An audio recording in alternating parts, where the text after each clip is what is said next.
Response video to Pierrot's public dialogue server thingy. Anyway, yeah, it needs a different name. Yeah, I'm still, so, yeah, let's even talk about that, the mission statement overall, because I don't think this exactly grabs it. So, yeah, my primary purpose is, again, to create a secure hosting space for video producers where they're not going to be controlled by a corporation with a priority of pleasing advertisers rather than consumers, and pleasing consumers that have, you know, lowest common denominator credentials. You know, please the most people with offending the least is the strategy. And so it's the same network strategy, top 40 radio kind of strategy that doesn't serve any public interest that I know of.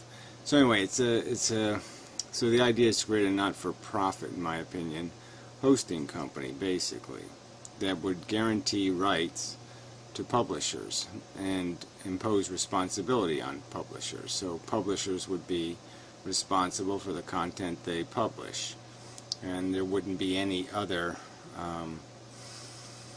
reasons to exclude content, and publishers would effectively pay for their usage, you know, within limitations, within parameters. There can be some variables. There'd be at least a co-pay idea where you would pay a price for your popularity, and it would be your obligation to either pay for the bandwidth you use directly or find some mechanism to pay for it.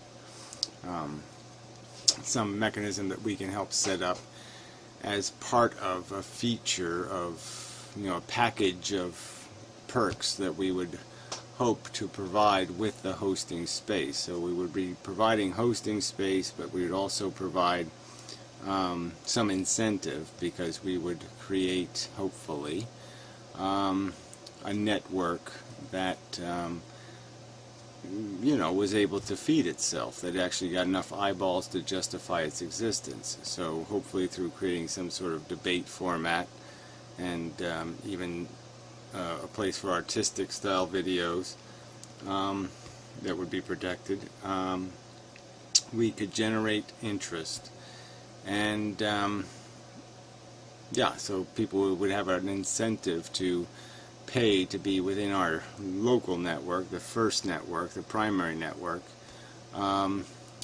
because of that added exposure. So I think it's going to probably necessitate having some exclusive content. So the idea of just dragging all kinds of content off of YouTube and indexing, that would be a second tier, third tier away from the primary function, which is creating the hosting space and maybe a video player, proprietary video player that functioned and you know, that did the seeking in the video and whatnot, yeah, and it would be to our advantage to have exclusive content to oblige eyeballs to go to the website, or to go to the indexing mechanism, whether it's a page or just a script, and yeah, and then people would have an incentive to be on our hosting space because it provided unique and useful viewers and such. But again, you don't really have anything in here about the not-profit kind of idea, and I think that's just going to be a primary focus, that the idea is not to create a company, it's not to create some sort of profit engine, it's just to create a at-cost provision of your hosting for videos, conversion if necessary, and mechanisms for distribution. And every dollar that came in would be spent to pay the actual cost of providing that service. It seems to me that's my objective anyway. So we have to sort of get that in here somewhere, I think. Alright, so collect feedback on plan until June 8th. Fine idea. Feedback's a good thing. 2. Start Indiegogo funding campaign. Well, I'm not sure about that one, which maybe should be 11 or 12 or 15. I'm still thinking we'd be best just to find a mechanism where donations and people who wish to join, they could pay directly for our expenses. So they could pay directly to our service provider, and that way we don't have any tax liability. There is no money going through our hands all money in would go directly to real expenses, and we just have to find a mechanism to direct that payment, and we don't have to touch it then. It doesn't have to go through any corporation, and there doesn't have to be any liabilities, which I sort of like the idea of if we can work that out. That would be my first preference. The second preference is, yeah, you incorporate, so you spend $700 or $800 to create a corporation, and then we would just have to have a public agreement that the purpose of the corporation is only to exist for tax reasons, and that the underlying principles of it are it will function as a not-for-profit, and that any statement of ownership is only a statement of ownership for legal purposes, and the truth is it would have no owner who had any entitlement to any of the cash flow that went through the corporation. And so as long as we state that in a publicly signed stated contract, it would be essentially creating a not-for-profit, and the only liability would be that we wouldn't have the tax-exempt status yet, and the official status of a not-for-profit, and therefore people wouldn't have the benefit of contributing and getting a tax cut, or tax deduction, sorry. Complete funding campaign. Well, see, I don't know how you can even think about completing it. So that's no. I don't think there's no. Well, I don't even think there's point. So yeah, 2 or 3. Forget it. I don't think I vote against those 2. Establish the organization. I mean, maybe go with some kind of thing where people can commit and just give us an indication of how supportive or what support they can offer, and if there's other video producers out there who I haven't seen yet who would actually be willing to pay $50 to produce videos on the internet a year or something like that. So we have to see if there's anybody who really wishes to be a customer. Establish the organization that operates the PDS. Yeah, okay, so again we're back to this argument about whether we just need a contract to get started, an oral agreement even. It's public and everybody's going to know us for what we are and what we've committed to, so I don't see any problem with that as being enough of an organization to start, and we just pay as we go, rent our way through the first year and see how things go, and then if they go okay and we feel we have enough support to justify taking it to some next level, my ambition would be to create fully independent hosting space that provided this service at cost and guaranteed complete producer protection from anything but their own illegal behavior. Configure the server. Yeah, well, duh. I don't think that's as big a deal as you're making it out to be.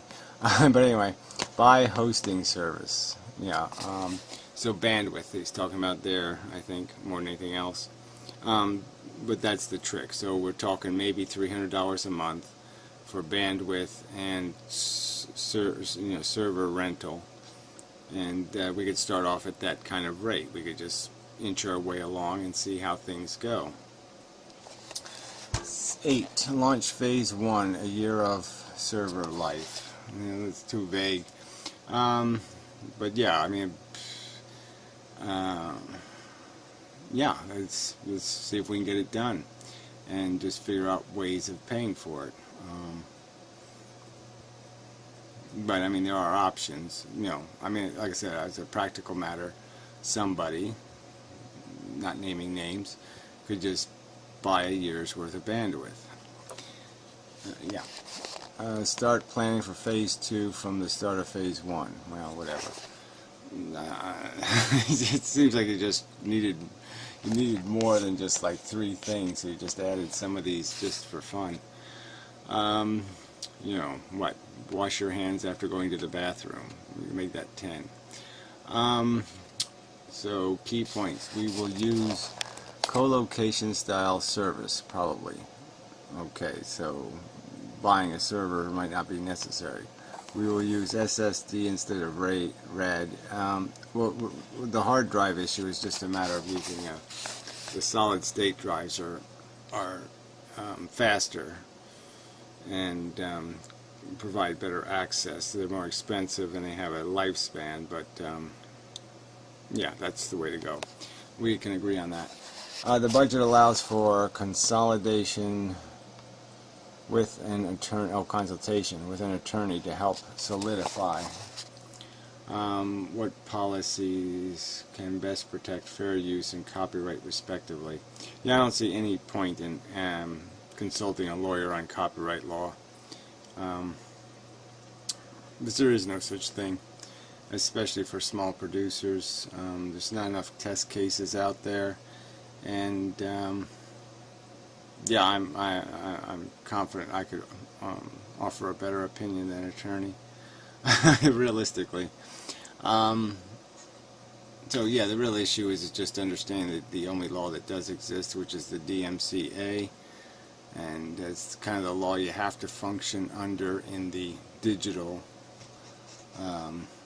world.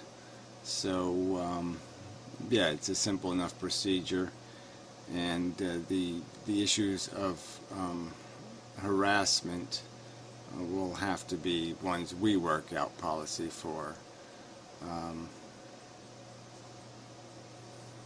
You know, I mean, whether something is worth protecting, and certainly whether we're willing to risk. I mean, we can certainly take on cases and hopefully create some case law through this mechanism, and that would be good. So anyway, yeah, so yeah, most of this is kind of not exactly how I would word it, so I guess I probably should write up how I would word it. I'm going to try to get to that. So yeah, I did read this, but this overview, you know, some of this, you know, again, this is due process, voting rights, all these kind of stuff about how it's decided, but I think the basic principle is producers will be responsible for their content. So if they're, as long as we will just allow them to do whatever they want, essentially, and they will be informed that they are completely legally responsible for what they do, and we can certainly advise them when they are crossing a line or close to crossing it, and we will do whatever we have to do to protect ourselves from liability from that behavior.